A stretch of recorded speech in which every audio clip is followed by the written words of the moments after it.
ان تہواروں میں روایتی رقص، موسیقی اور ثقافتی تقریبات کا شاندار مظاہرہ کیا جاتا ہے۔ اب اگر برما کی جغرافیائی حدود کی بات کی جائے تو برما کی سرحدیں 5 ملکوں سے ملتی ہیں: چین، بھارت، بنگلہ دیش، تھائی لینڈ اور لاؤس۔ اس کے علاوہ برما کی ایک لمبی ساحلی پٹی بھی ہے جو ایڈمن سی اور خلیج بنگال سے جا ملتی ہے۔ یہ محل وقوع برما کو ایک خاص اسٹریٹجک اہمیت دیتا ہے۔ برما کی مجموعی ملکی پیداوار تقریباً $66 بلین ہے، لیکن افسوس کی بات یہ ہے کہ یہاں کے لوگوں کی اوسط سالانہ آمدنی صرف $1023 ہے، جو کہ عالمی معیار کے حساب سے بہت کم۔ غربت کی شرح خاصی زیادہ ہے اور ترقی کی رفتار کافی سست ہے۔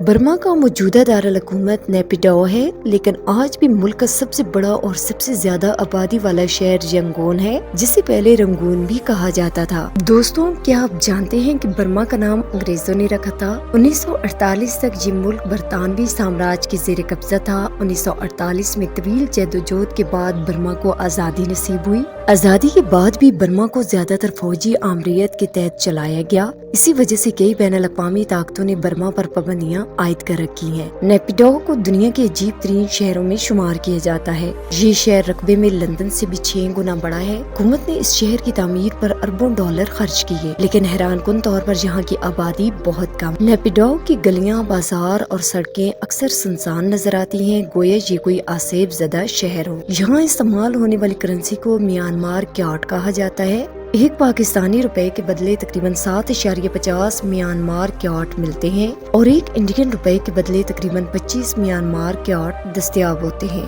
اگرچہ کرنسی کافی کمزور ہے، لیکن خوش قسمتی سے یہاں مہنگائی بھی اتنی زیادہ نہیں ہے۔ پاکستانی شہریوں کے لیے میانمار کا ویزا حاصل کرنا بھی نسبتاً آسان ہے۔ آپ صرف $50 میں برما کی آفیشیل ویب سائٹ پر جا کر ٹورسٹ ویزا حاصل کر سکتے ہیں۔ دوستوں، پوری دنیا میں خواتین عموماً چوڑیاں اپنے بازوؤں پر پہنتی ہیں، لیکن برما کے کچھ قبائل میں خواتین چوڑیاں اپنی گردنوں میں پہنتی ہیں۔ ان کا ماننا ہے کہ ان چوڑیوں سے گردن لمبی اور پرکشش ہوتی ہے، جس سے حسن میں اضافہ ہوتا ہے۔ برما میں نئے سال کی شروعات واٹر فیسٹیول سے ہوتی ہے۔ اس فیسٹیول میں ہر کوئی ایک دوسرے پر پانی پھینکتا ہے۔ حکومت خود پانی کی ٹینکر اور سپرے سسٹم مہیا کرتی ہے۔ دنیا بھر سے سیاح خاص طور پر ینگون شہر میں اسی فیسٹیول کو دیکھنے کے لیے آتے ہیں۔ دنیا بھر سے سیاح خاص طور پر ینگون شہر میں اسی فیسٹیول کو دیکھنے کے لیے آتے ہیں۔ اب چلتے ہیں برما کے سب سے بڑے شہر ینگون کی طرف۔ یہ شہر میانمار کا دل کہلاتا ہے۔ یہاں کا ینگون انٹرنیشنل ایئرپورٹ شہر کے قریب واقع ہے اور یہاں سے ملک کے ہر حصے تک آسانی سے جایا جا سکتا ہے۔ یہاں کا سب سے نمایاں مقام شویڈا گون پاگوڈا ہے۔ برما میں بدھ مت کے مندروں کو پاگوڈا کہا جاتا ہے۔ شویڈا گون پاگوڈا کو مکمل طور پر خالص سونے سے بنایا گیا ہے۔ کہا جاتا ہے کہ یہ دنیا کا سب سے قدیم بدھ مت کا مندر ہے، جس کی عمر 2500 سال سے بھی زیادہ ہے۔ پورے شہر میں آپ کو بازاروں کی بھرمار نظر آئے گی۔ جدید شاپنگ مالز بھی موجود ہیں، جہاں آپ کو بڑے بڑے بین الاقوامی برانڈز کی دکانیں ملیں گی۔ یہاں کا سب سے بڑا مال سیاحوں کی توجہ کا مرکز ہے۔ ینگون شہر میں مسلمانوں کی بھی بڑی تعداد آباد ہے۔ آپ کو شہر میں خوبصورت مساجد نظر آئیں گی۔ شہر کے مردوں کو آپ زیادہ تر لنگی پہنے ہوئے دیکھیں گے، جو کہ ان کی ثقافت کا اہم حصہ ہے۔ کھانے پینے کی بات کریں تو ینگون میں حلال کھانے کی دستیابی بھی آسان ہے۔ یہاں کی روایتی ڈشز میں نوڈلز، مچھلی اور شوربے والے کھانے زیادہ مشہور ہیں۔ یہ ان کی روزمرہ کی خوراک کا حصہ ہے۔ چلیں اب ہم برما کے دوسرے سب سے بڑے شہر مینڈلے کا سفر کرتے ہیں اور دیکھتے ہیں کہ زلزلے سے پہلے یہ شہر کیسا تھا۔ مینڈلے برما کا دوسرا سب سے بڑا شہر ہے۔ یہ ایک قدیم شہر ہے جہاں آپ کو زندگی کی بھرپور رنگینیاں نظر آئیں گی۔ شہر میں بدھ مت کے مذہبی رنگ گہرے نظر آتے ہیں، کیونکہ یہاں 2000 سے زیادہ بدھ مت کے مندر موجود ہیں۔ مینڈلے کو موٹر سائیکلوں کا شہر بھی کہا جاتا ہے، کیونکہ یہاں تقریباً 80% آبادی موٹر سائیکلوں پر سفر کرتی ہے۔ ہر سڑک، ہر گلی میں آپ کو موٹر سائیکلوں کا ایک سیلاب نظر آئے گا۔ دوستوں، اب بات کرتے ہیں روہنگیا مسلمانوں پر ہونے والے ظلم کی۔ برما میں مسلمانوں پر ظلم کی ایک بہت افسوسناک تاریخ ہے۔ مسلمانوں پر ظلم کی ایک بڑی لہر اس وقت شروع ہوئی جب 109 فوجیوں کی ہلاکت کا الزام مسلمانوں پر لگا دیا گیا۔ اس الزام کو بنیاد بنا کر ایسی نسل کشی کی گئی جس کی مثال شاید تاریخ میں بہت کم ملتی ہے۔ اس کی وجہ کیا تھی؟